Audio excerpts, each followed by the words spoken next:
I don't need to say a whole lot about Rick. You know about him.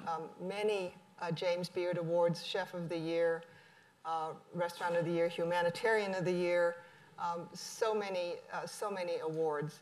But I do want to say that Fiesta at Rick's has been for 5 weeks on the New York Times bestseller list. And so this is the 7th book. And what season? In the seventh season in Mexico, one plate at a time. Yeah. So welcome. Why don't you start by saying what this book is about and why did you write it? Well, thanks first of all to everybody that's here. It's a real pleasure to be here. My head is sort of swimming because I just got a tour of part of the Google campus, and so I'm still sort of in awe of all this really cool stuff and the espresso machines on every floor and all that sort of stuff. It's like I feel like a kid in a candy store as I was going to, oh, and then there's that, oh, and then they've got that. And so you guys are lucky to work in a place like this. The laundry, that really surprised me. I wasn't quite sure what to think about the laundry, but I thought maybe now we need to do that at our restaurant and have the laundry so everybody can bring their laundry and do it while they're at work. I don't know. We have to think about that one. You guys have more space than we have in downtown Chicago. I love learning about food anywhere in the world, but when I got to Mexico as a teenager, I just totally fell in love. And in fact, I went there at 14, and I found that it felt like my home, like I was going home, not like I was going to some strange and exotic place. And what I so loved about Mexico was the dynamism of the culture. Now, if you've only been to Cancun, then you probably haven't seen this side of the culture. There's a certain dynamism in Cancun, but it is actually more about the American guests that are there rather than what that culture has to offer. It's a culture that really values not only food in general, but food together as groups. And because they follow the liturgical calendar, there's all these different things that they're celebrating at different times. And what I loved when I was living in Mexico later in my 20s was that every season brought some new special dish that was celebrated as part of one of these big fiestas. They may be town fiestas, they may be people's birthdays, they may be something to do with the church calendar. But in any case, they were something that was sparked by some great food that usually was very seasonal, very local. And I grew up in the barbecue business, the barbecue world in Oklahoma City. And one of the things that I was taught by my father growing up was that we were the holders of this incredible tradition in our area. Because if you thought, when I was growing up, about food that was our food in Oklahoma City, people's minds always went to barbecue. And because barbecue restaurants always have catering arms, because there's a need for people to celebrate their local special occasions with barbecue. So I grew up doing all of that stuff. Then I got to Mexico, and I realized I knew nothing about regionality. Because we had our sort of special barbecue in Oklahoma, and it was different than Texas, and it was different than Kansas. But in Mexico, I could travel 5 miles, and the people would have a whole different roster of dishes that they associated as their special stuff. And I remember one time when I was living in Mexico, and I was looking for these little empanadas in a town in northern Mexico, and I had read that they make them for special festival and at a certain time of year, so I went there, and nobody had them, and nobody said anything. They said, no, we don't have those, no. And people were just brushing me off right and left. And I finally found somebody that I could really talk to about it, and she goes, no, and you're asking in the wrong town. That's like 3 kilometers down the road. That's where they make that. And I realized at that moment how proud people were to have created a certain thing and really identify with it. and then to share it with people, to share it as part of a big celebration. So I grew up in a family that did a lot of catering and had a lot of parties and that sort of stuff. I got to Mexico, and it was like what I had grown up with on steroids. And I just felt so comfortable in a culture that could celebrate, and that they understood the role of food in that celebration. The celebration wasn't about the food, but the food played an integral role in the kickoff of the celebration. And then they have this thing in Mexico after the food is done and everybody's sitting around tables. They have this thing that they call sobremesa, which means just literally translated as over the table, because you're sharing things over the table with people. And that can go on for hours and hours and hours. And it all came from the fact that the people came around the table together. They had this food that sparked the whole thing, and then it turned into the real party, which was the sharing between people. And I just loved that. And not only could I relate to it from my growing up, but I could understand it from an even bigger and broader perspective. So I have done a lot of research, pardon me. I have done a lot of research in Mexico, studying the regional foods, sort of breaking it down into its bits and pieces, translating that into something that people in the United States can understand sort of in its building block bits, so that all of us here can go home and we can make food that has an authentic flavor. And so I've tried to be the translator between the traditional foods of Mexico and the American kitchen. And I've done that in many different ways. My first book was a book that was sort of a snapshot of regional cooking in Mexico back in the 80s, because that's when I lived in Mexico. And I spent 5 years writing that book. And I traveled to every single state in the Mexican Republic. I cooked with local cooks. I went to every market. I have books and books of catalogs of what was in all of the market stalls and what people were cooking in the street stalls and for special occasions and all of that. I really did that work. Well, I was in graduate school in anthropology and linguistics, and I learned how to study culture. And I just applied that to my love for Mexican food. And that first book was really very carefully researched from that perspective. Then I did a bunch of other books focusing on different aspects of Mexican cooking. And then all of a sudden I got to this place where, after sort of 25 years of writing about Mexican food and cooking this food every day, I decided that what I wanted to do was to share with everybody the way that I approach this food from this deep knowledge, but the way I approach this food when I've got to get dinner on the table in 30 minutes.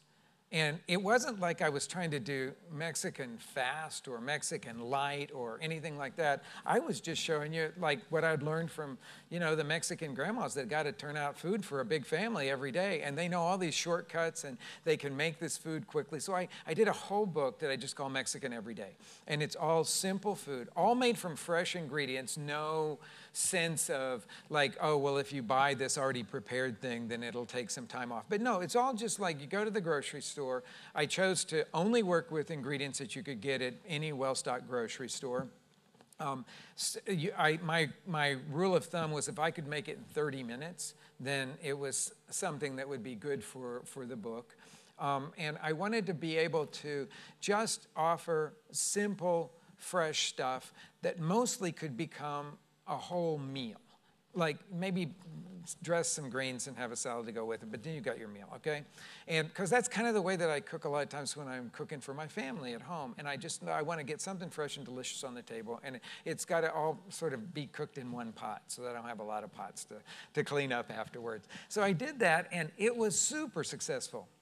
And so I got to thinking after that, well, where do I want to go next with it? And in the intro to Mexican Every Day, I talked about my philosophy for eating and living, because I think it's all part of the same thing. And one of the places that we really get off track, I think, in our society is that we try to compartmentalize everything, so that we've got the food and diet over here, and we've got the exercise over there, and we've got the socializing over. Well, it's all sort of the same thing. It's all about sort of how do you live your life. And in the intro to Mexican Every Day, I wanted to just focus on that. I wanted to say sort of these are the way that I integrate things in my life on an everyday basis. I eat simply during the week, and what I learned in Mexico is that on the weekends, it's the fiesta.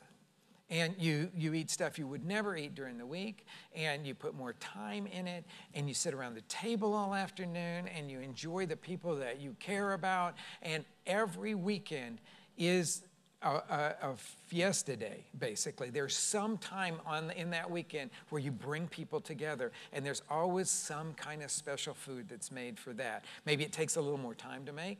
Maybe it requires an ingredient that either costs extra money or is harder to find. But you just think about it during the week, and you kind of get it together, and you bring the people around, and the food sparks it, and then the good times ensue. And so after I had talked about that in the introduction to Mexican Every Day, I decided that what I really need to do is write the book for that. So Fiesta at Rick's is really that book. It's the stuff that I do when I bring people together. And I decided to call it not Mexican Fiesta, but Fiesta at Rick's because I love to have people over. And even though I'm in the restaurant business and I am hosting thousands of people every week through our restaurant that are celebrating all different kinds of things, that's not my fiesta. That's their fiesta. And I feel honored to be able to create a place where people can have their fiestas. But on the weekends, I want to have mine. And so I have people over almost every weekend, sometimes casual, sometimes more elaborate or involved. But I wanted to share the kinds of things that I like to do when I have people over. When I'm putting a little bit more thought in it, I have a little bit more time to get stuff on the table, and maybe I have more time to search out those special ingredients that could go into it.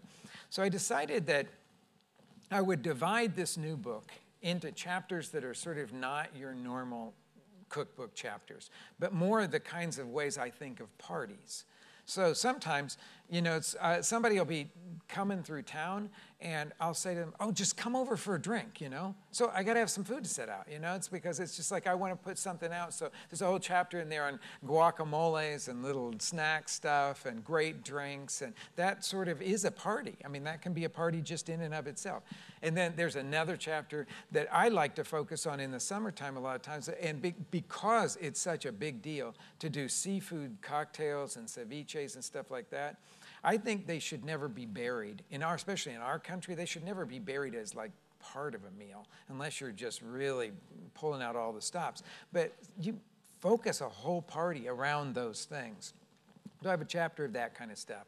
And then there's this thing that the Mexican street vendors do that I just love, and hardly anybody does it in the United States. They make all these different dishes, some cold and some warm, and they all are sort of chopped up stuff that is mixed together, maybe simmered together, and then you say, I'd like a little of that, and a little of that, and a little of that, and they put down a corn tortilla, and they put some of it on there, and they hand it to you, just like tapas in Spain. Only they're using bread for the tapas in Spain, but in Mexico they use a corn tortilla.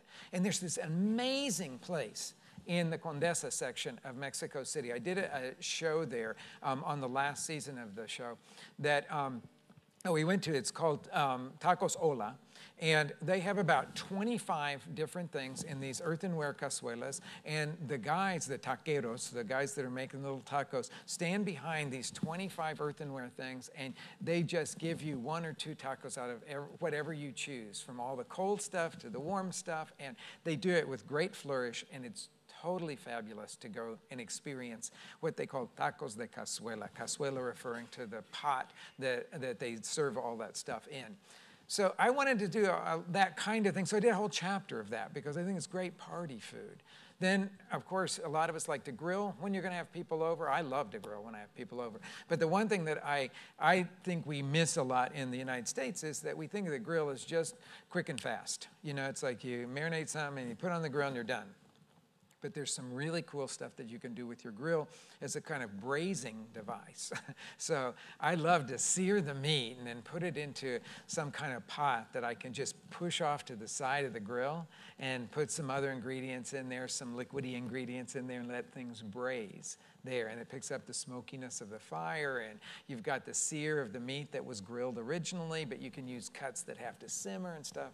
So that's that whole thing is captured in my grilling section of this book. And then the sweets that I did are all inspired by sweets that you get from street vendors, because to me, those are really fun party kinds of things. Everything from how to make your own homemade popsicles to all different kinds of ice creams and simple cakes and stuff that and candies that the street vendors do. So that's, in a very, very long answer to your very short question, what this book is really all about. But now I've kind of sketched out for you the sort of how those last two books kind of go together, and how this last book was really born out of what I fell in love with in Mexico, and that was sharing food with people around a table. And it's true, the fiestas at Rick's are wonderful. We've shared a lot of them through the years. Yeah. So I love the word you chose, translator, because I feel that's what I'm doing. And I remember a conversation we had maybe 15 years ago where you said to me you felt your role was to be an ambassador of Mexican culture. Not easy. I mean, when you opened Frontera and Topolobampo, most people in Chicago, when they wanted Mexican food, they wanted their burrito, and they wanted their tacos carne asada with the pile of meat that almost loses the tortilla in it. Ethnic Mexican food was supposed to be cheap. Still is. Yeah. It's still everything people already know, and maybe kind of a not so clean restaurant. How did you fight that? We had conversations back then about that. I'm sure you don't have that now, but talk a little about that. Well, I wouldn't say that I fought it, because I'm not much of a fighter, but I tried to seduce people with flavor number one, because once you taste our food and you realize that I really learned how to make it, I didn't just go on a 2-week trip to Mexico and said, oh, this is fun, I'm going to come back and open a restaurant. But I really, really learned it. Like I said, for my first book, I spent 5 years writing it, and it was after all of that we opened Frontera back in 1987.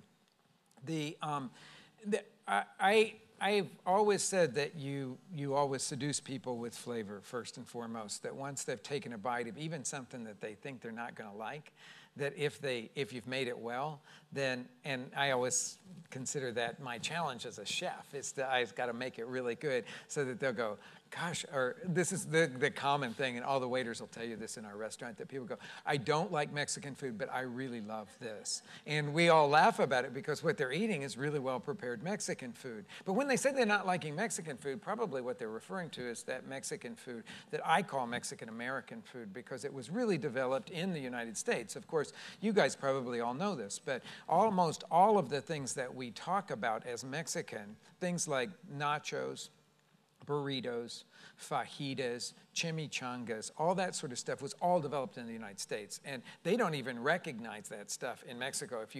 They've heard about it now, but they call it American food, which I think is totally hilarious, because you can go to places now and find ballpark nachos, with the number 10 can in the warmer, and they got the pump on the top of it, and they buy these really, really crappy tortilla chips and pump it out, that sort of gooey, orangish yellow stuff.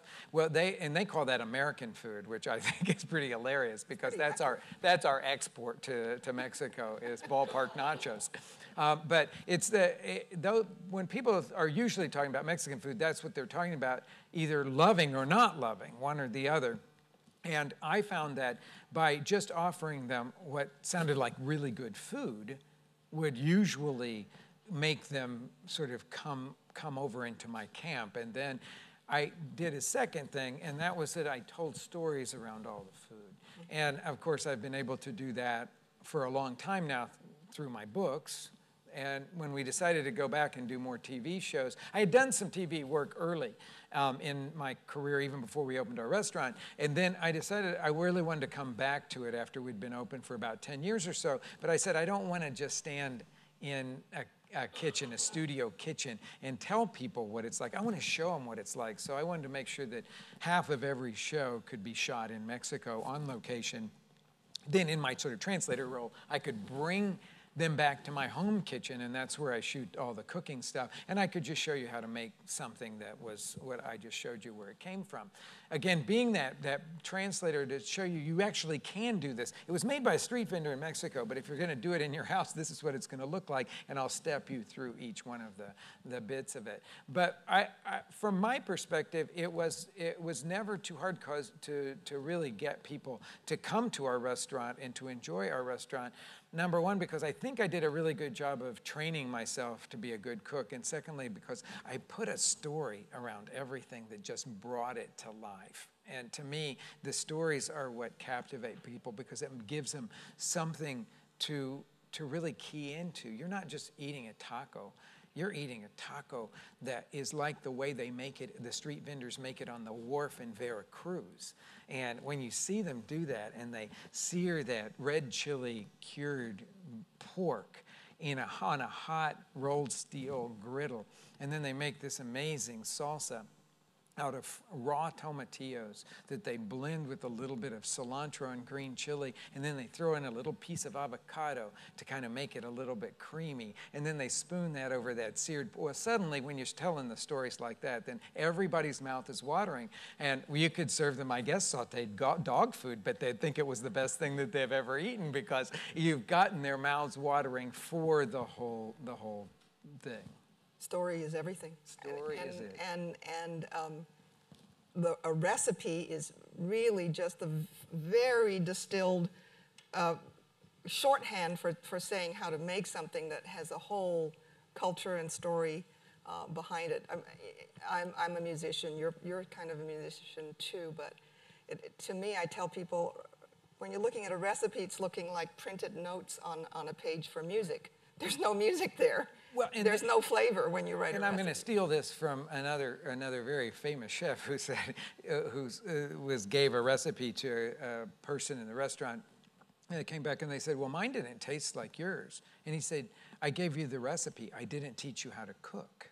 And there is that relationship. A recipe is like notes on a page. And you can hand the same sheet music to 50 different musicians, and they're all going to play it differently. They're all going to interpret it differently. And in the hands of a musician that's not very well trained, then it's not going to sound very good. And then you move up the ladder, and it's the same thing with the recipe. It's just your framework, your basic structure of what to put together.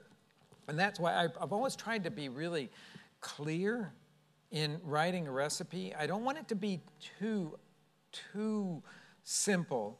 I want to give you as much information as I think that you can use or need to use, but I also can't stand there and walk you through everything. And a lot of times I do teach cooking classes, as you have for many years, and you end up watching people cook your food, and you realize how you can interpret words in many different ways. Anyway. And when it says medium heat to some people, I used to teach a lot at the Culinary Institute of America up at Greystone, and a lot of professional chefs, for them, medium heat means as high as you can get it.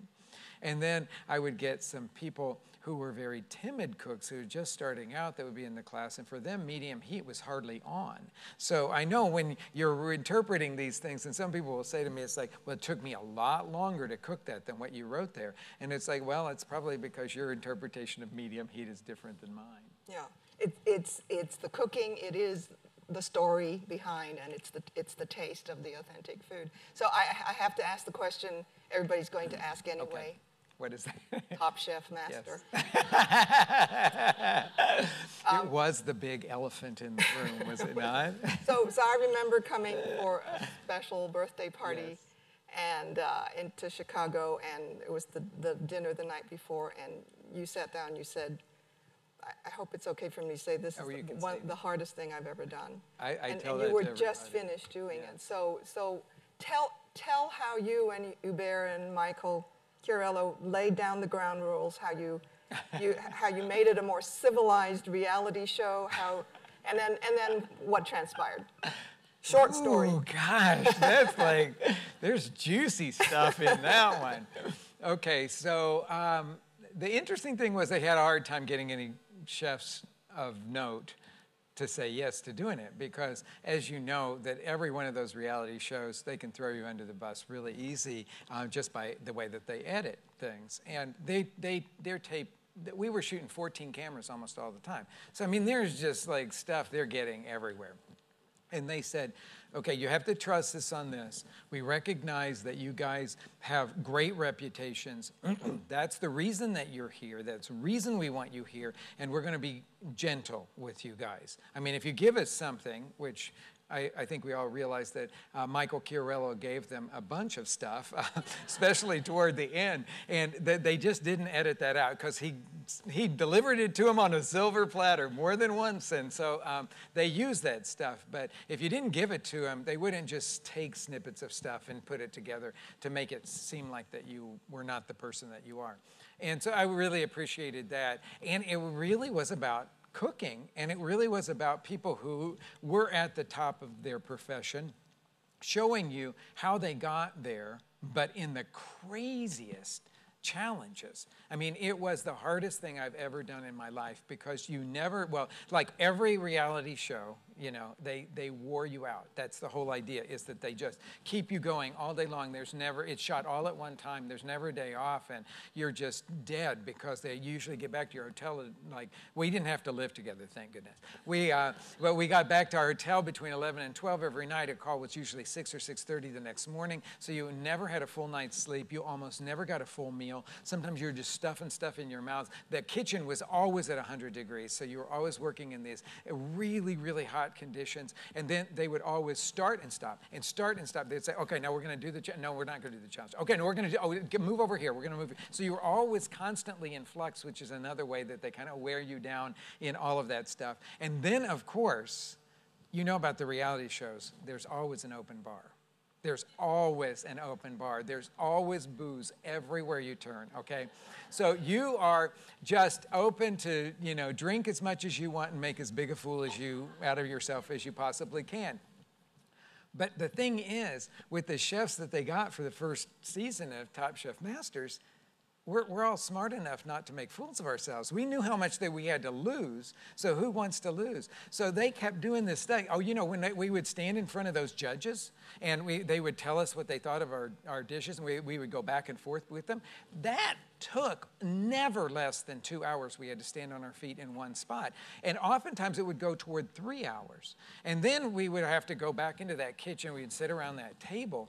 And you notice that every time when we went back into that table, they had it loaded with booze, because they wanted us to sit there and just drink ourselves silly, because that was always an hour and a half while the judges deliberated. And then we would have to go back and stand in front of them. And then they really wanted us to be sort of loose, can you say. So we would sit down at that table and no one would drink. And then the producers would come over and go, how about a beer? How about you know, it's like, how about some wine? We'll open it for you here. We'll pour it. No, it's like, no, I'm fine. No, I'm fine. We'd all sit there and go, it's like, oh, what are we going to do with these guys? Because they won't give us what we wanted. But then they began to get into it and go, nobody's doing any backbiting. Everybody's helping each other. It's like, this is not a typical reality show, which actually I think turned out to be its charm in the end, because it really was, you were seeing people at the top of their profession and how they got there and what kind of dishes we created. Now, I have been a judge on regular Top Chef, and you know, those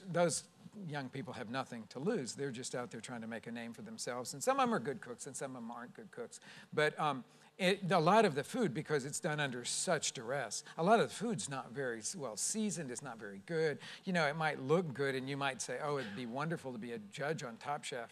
Not really. No, I think maybe you'd like to do takeout or something like that, because sometimes it's just not very good what they produce. And in our cases, sometimes it wasn't as great either, but I think what you saw was people who have cooked for so many years that knew the shortcuts through things that we could actually put quite delicious dishes together under. I mean, you know, if they knew it was going to take you an hour to make a dish, they'd give you half an hour. So you really, really had to work quickly, but also smart. Like the very first, quick fire challenge that I did, and I didn't realize how fast 30 minutes was going to go. And I was like, I looked up at the clock on the wall and it said 19.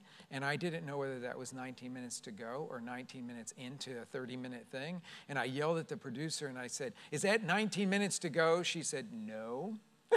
And I was like, oh, I got 11 minutes to finish this dish, and I didn't even have it on the stove yet. And so I'm thinking about what I can do, and I remember the geeky guy that I am, that I watched one of these training videos that came with my Vitamix blender.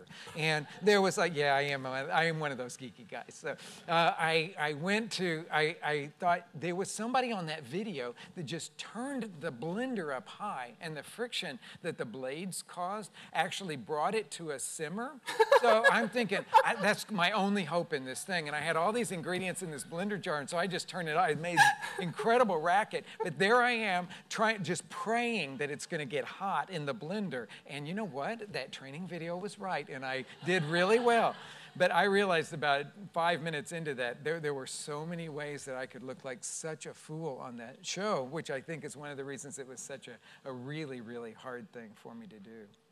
But you were the one who said, nothing negative. We're not going to go into negatives and backbiting. And our winner's purse, or all of our purses, will go to charity. You were the one who no, they were. They said that from the very beginning. So you were playing for charity, and you weren't really playing for your reputation. I mean, we always laugh because when we would walk away from the judges' table, you know how they always say on regular Top Chef, pack your knives and go home? And so we would always say, pack your knives and go back to your extremely successful life. Because that was what, as we were walking out, because that's what, it's like all those chefs are really successful chefs, so they pack your knives and, yes, go back and do what you do really good and you become really famous for. So it was that kind of a thing, and nobody was taking it terribly seriously. Everybody had to lose at some point, you know, along the line there, but it was really, I have to say, working with those chefs, they're amazing. That was the coolest thing about the whole thing, was cooking right beside all those chefs for all those days. And when we went back to start with the semifinals thing, and the first thing they asked us to do was to make a dish that you considered to be like a perfect expression of your cooking, a signature dish, whatever it might be. And they allowed us, they told us ahead of time that they would have the ingredients for us there. So it didn't seem like a challenge at all. We couldn't figure out what was going on. And then they said, we'll give you 2.5 hours to do it. It's like 2.5 hours. So it was just glorious. 2.5 hours. We were chatting. We were watching each other cook. We were learning things from each other. And then they said, okay, now plate it and sit down at the table and share it with all the other chefs. And so, you know, one by one, we finished our dishes and we shared it. And it's like, wow, this is cool. We're really enjoying it. It was the most glorious moment of the whole thing for me. And then they got us up from the table and they said, okay, now you're going to have to make another one of the chef's dishes. And it was like, and then we all, you know, swallowed very hard, because we had been, you know, patting each other on the back. Wow, how do you get this flavor? This is so beautiful. This is so incredible. And then we were asked to create that, not ever having done that before. And so it turned from the most glorious moment to the scariest moment in the world, because nobody knew what to do. And we were all talking, it's like, are we supposed to do an homage to the dish? Are we supposed to do the dish the way we would do it? Are we supposed to change it? Are we supposed to say, well, my version would actually be better? That would be a slap in the face of the other chef. And we didn't know how to do it. And that was the hardest part of the thing, is to decide how you were going to do it. I chose to do an homage completely to what Michael Chiarello had done with some quail. And I cooked in a straight Italian style. I mean, not as good as Michael Chiarello, but you know, I've cooked a bunch of Italian food in my life, and I thought, I think I can get it fairly close. And everybody was really good about helping the other chef to kind of know some of the tricks, but then they were on their own, because once you start cooking, man, you start cooking, there's never any time. And then we only had an hour and a half to recreate their dish. And so they had given us 2.5 to do our own, and an hour and a half to do somebody else's. So celebrity chefs, and all of a sudden in our culture, in about 20 years, chefs have risen to... We've come out of the kitchen. We've come out of the kitchen. What should celebrity chefs be doing that really helps the cause of good food in America, healthy food in America? Or maybe that's my agenda, but what else, now that you have this platform, what should be done? What would you like seen done?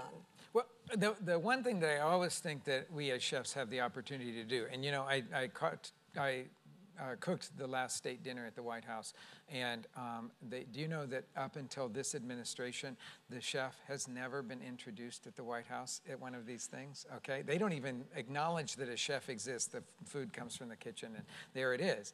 And when Chris Comerford was put into the position of White House chef, first of all, it was the first woman to be there. Suddenly, people were thinking about chefs as like contributing something, and that actually there's not only food at the White House, but the administration actually has some things to say about food in our country, you know, and so suddenly we were starting to think about the administration in relationship to food, not just in big agriculture. So we were putting something that we can relate to more as human beings in the spotlight at the White House, and now that they have done for the first time invited chefs to cook at the White House for these big events like that, they're introducing not the invited chef first, but the chef of the White House first, then the pastry chef of the White House, then the invited chef, because those first two people are the ones that actually make that event happen. We just are there to make our food and get the flavors right and all that. They produce the event because they know how to do it, and there's so much protocol. And they have to know that protocol and do it. But I think that what I experienced there at the White House, being introduced by Mrs. Obama to all the people that had come to the state dinner and to President of Mexico and his wife, it gives us the opportunity to talk about things that are important to us, and every chef has different things that are important to them. I'm really interested in food as an expression of culture and food as a way of bringing people together. That's really important to me. So I have a platform where I can talk about that now. 25 years ago, it would be really hard to have done anything like that. 25 years ago, if people were clamoring to be known, they were usually clamoring to be known as having the most exotic food or the most expensive food or the most elaborate food. Well, we've really gone past that now, and many chefs choose to use their platform as a way of connecting people at home with people producing the food. So like we have a fabulous farmers market, our big farmers market in Chicago, that's Green City Market. And I'm on the board of that market, and we are a 501c3 because we have a huge educational component. Every week, one or two chefs is out there teaching people how to work with the farmer's produce. So we're connecting their everyday cooks with the farmers and their produce and helping them to understand how to use more of it in their everyday cooking. Then there's other chefs that tend to go more toward the political end of things, using their platform to say things as important as working with school lunch programs, as working with farm bills, as, you know, all of those things are all really important. I'm just thankful that as a professional cook, I have the opportunity to get people's ear and to talk about things that are really meaningful. Now, the one thing that I think you find with most chefs, perhaps not Gordon Ramsay, but many chefs, is that they're incredibly passionate people. They believe very strongly in things that root you to the earth. And to have the opportunity for those passionate individuals with such great convictions to be able to talk to people, I think, is just an incredible gift, because we haven't had that so much in the past. People that have talked about food have either been sort of big producers of food and their big advertising budgets, or on the flip side, it was people that wrote cookbooks that were home cooks, and they didn't understand sort of that way of tying all the way from the farm to the table, which as professional chefs now, we do all the time. I know we both feel we love to make food, make it authentically and translate it and serve people, but I think you also feel, as I do, that it's very important for people to own their own food, to be connected and grounded, and food is the major way to do it. I mean, we want people to know how to cook from scratch, how to own their own health. And I know you were a founding member of Chefs Collaborative. Chefs Collaborative, working with chefs primarily it's an organization that just works with chefs, to train them in how to connect to their local growers, how to take that message from the local growers through their restaurant kitchens all the way to the guests that come into their restaurants, and to be an educational support basically for the chef community. And now, you know, we said this, I was at this ideation conference one time with the chefs, or it was more like a board meeting with the Chefs Collaborative Board, and we were talking about like what would have to happen for this organization to become obsolete. And you know, we're moving toward it at a pretty fast rate, and I'm really happy about that. If you go to any restaurant in Chicago worth its salt, you'll see the farm names, you'll see where the inspiration for the dishes are coming from, something incredibly seasonal. This year, there are so many restaurants that are hosting dinners at farms, and they like rent a school bus or whatever. They take the guests for that dinner, their restaurant guests for that dinner, out to the farm. They set up tables out there, they finish or they cook the food, whatever it might be. They always get local micro brews or craft beers or something like that that's also very much of our place. And they have these amazing meals. There's so many of them. I can't even keep up with them. I think at last count there was probably 45 of those kind of just dinners on a farm from local restaurants. And you just laugh and think, you know, even 5 years ago, nobody even talked about doing anything like that. But now if I don't go into a restaurant and see all these names of all the farms on there, I don't even know what to make of it. I think, are they just buying frozen food and just heating it up for us? Because if you're going to work with the farmers, you're probably going to say something about it on your menu. So I'm really, really happy about it. And ideally, that means it's inspiring the diners to go to their farmers market and buy food and cook for themselves. Absolutely. Occasionally, yeah. I'm going to let you all at him. Okay, but before that, I have to tell you a story about Olivia. Okay. So wait, we didn't agree to this. Olivia is just, she likes to throw parties too, okay? And Olivia has had this beautiful Chinese New Year thing forever and ever and ever. I always look so forward to it. But one of those years, my mother was in town visiting, and Liv says, just bring her on out. And of course, if you hang around chefs very much, you know that we have like real motley groups of friends that kind of come together, and we all just sort of accept each other, and it's really fun. And you know, as I said, it's like a passionate group of people. And so we're at her house, one of the northern suburbs of Chicago, and we're having just this, we're starting to have all this amazing things. Of course, when we arrive at the given moment, Olivia's not usually quite ready for us to be there at that time. So we are all trying to help her out in the kitchen and doing all this crazy stuff.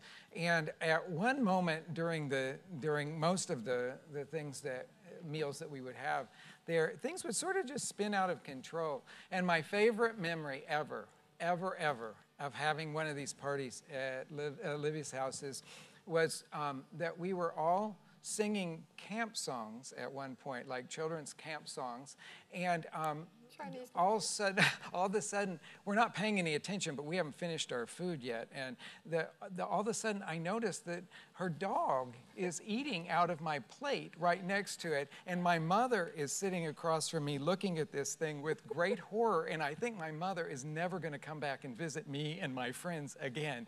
But it was the most glorious moment that I've ever had at any party, and I always think about that, singing camp songs and watching the dog eat my food off of my plate. Okay, Barney. Kudos to Barney. Yeah. So, yes, any questions? Please come to the mic if you have a question for Rick. Cynthia. Well, this is just a really sort of simple question. Well, two simple questions. First is, when are you going to open a restaurant in San Francisco? And the second one is, where are you eating tonight?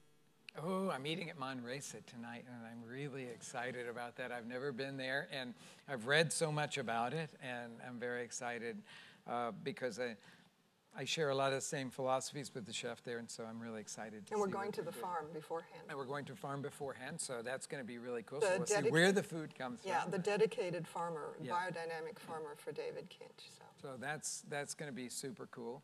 And when am I going to open a restaurant in San Francisco? I'd like to know too. Well, I don't. You probably shouldn't hold your breath.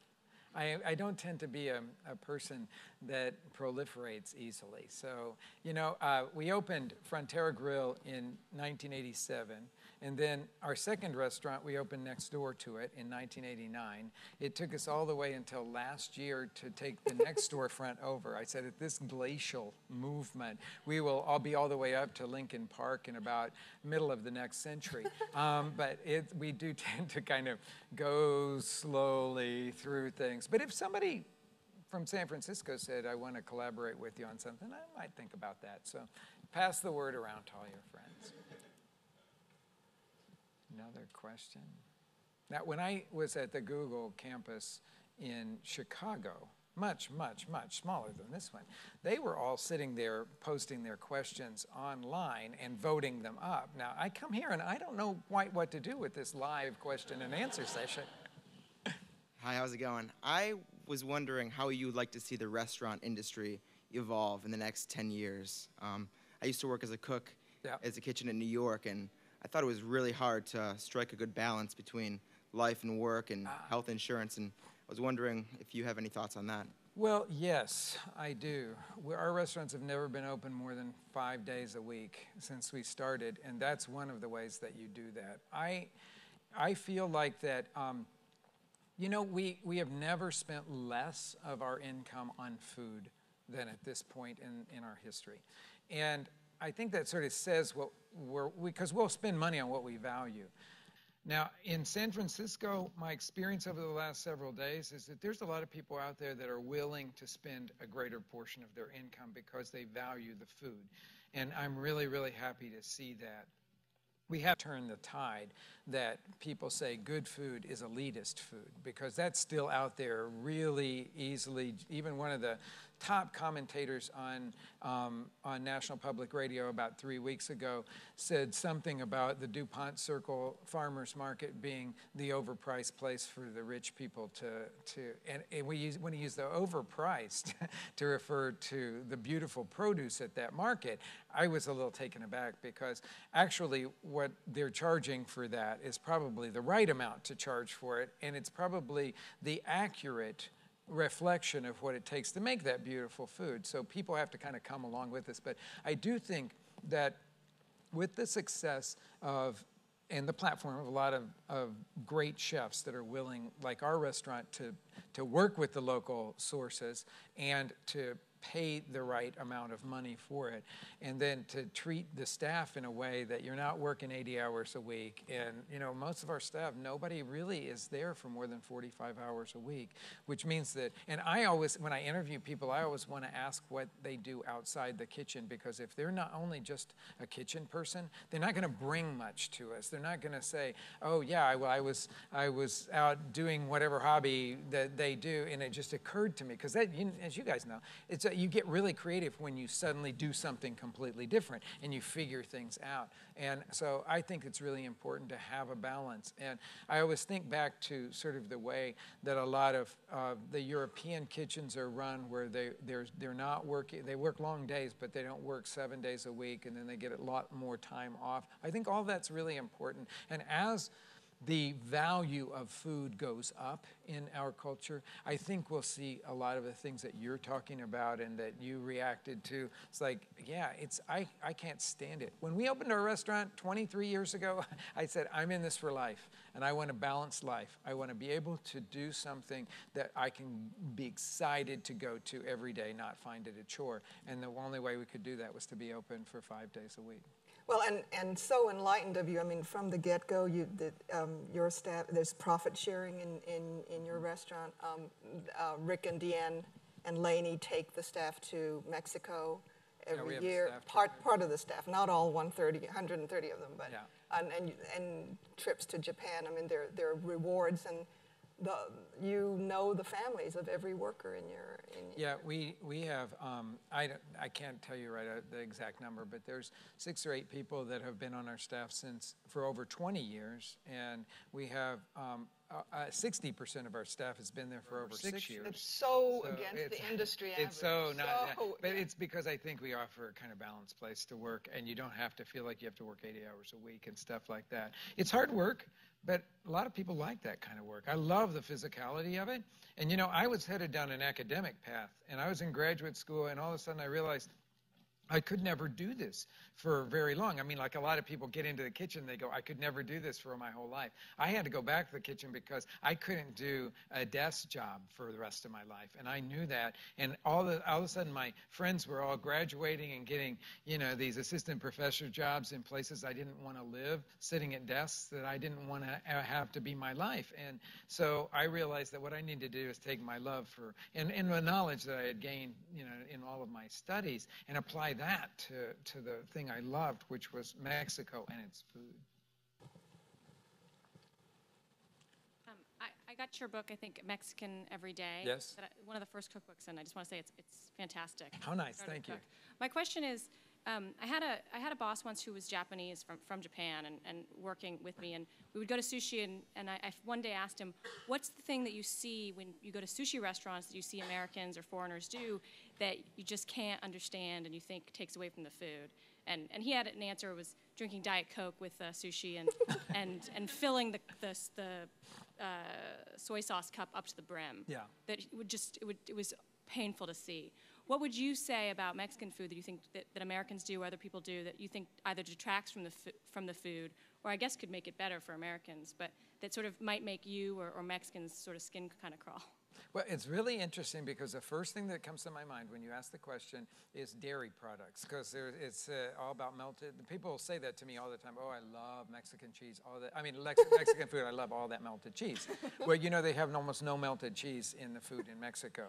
So that is, they use a dry cheese that's more like Romano or Parmesan, and they put a little sprinkling of that over, but it's just that flavor punch. So the dairy products, meaning a lot of sour cream and melted cheese. Whenever I see that, I think immediately it's an Americanized kind of dish. There's that one dish that was developed in the 50s in Mexico City called enchiladas suizas, which is a creamy sauce, and then there's melted cheese over the enchiladas. And that was developed, interestingly enough, by a person in Mexico City, but working at a place that was owned by Americans.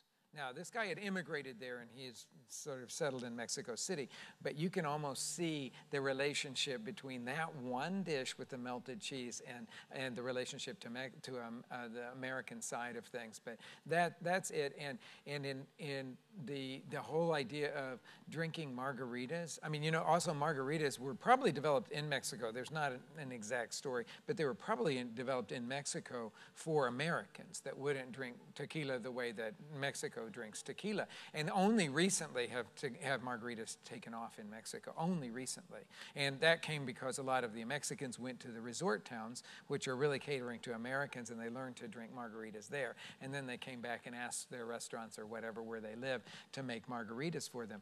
But drinking margaritas through a meal or something like that seems a kind of odd thing to me. So it sort of echoes the Diet Coke with sushi.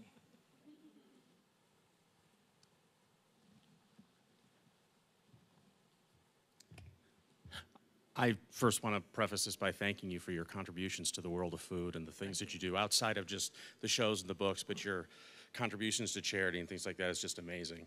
And I have to say that from watching the PBS program, my wife loves your backyard. I love it too. Every time she sees it, she just, okay, we have to have that backyard. You can do it a lot easier here than I can do it in Chicago. Well, we see all the stuff you're growing, and I'm thinking, because I grew up in Michigan, I'm thinking, how does he grow all that in Chicago? Well, I have a small greenhouse, okay, so that's my concession, because I can't, a lot of the tropicals and stuff like that, we have to cut them way back and put them in the greenhouse for the winter.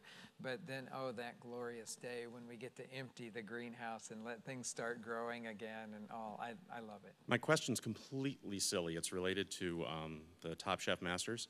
Do you know how to use a microwave? When Hubert did not know how to use a microwave, we were just, that's just, it was, the reason I mentioned it is because, again, my wife, who doesn't cook at all, couldn't even conceive of someone who was so trained and just, it wasn't part of their lexicon to use a microwave in their everyday life. Right.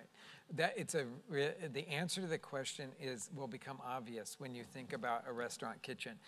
If you put a microwave in a restaurant kitchen, it gets abused all the time because a customer sends something back and it's not hot enough. Where does it go? Into the microwave. Well, as you all know, most food doesn't really like the microwave very much, and so you just wreck food by throwing it in a microwave. So any very self-respecting restaurant will not have a microwave in the kitchen because of the potential abuse.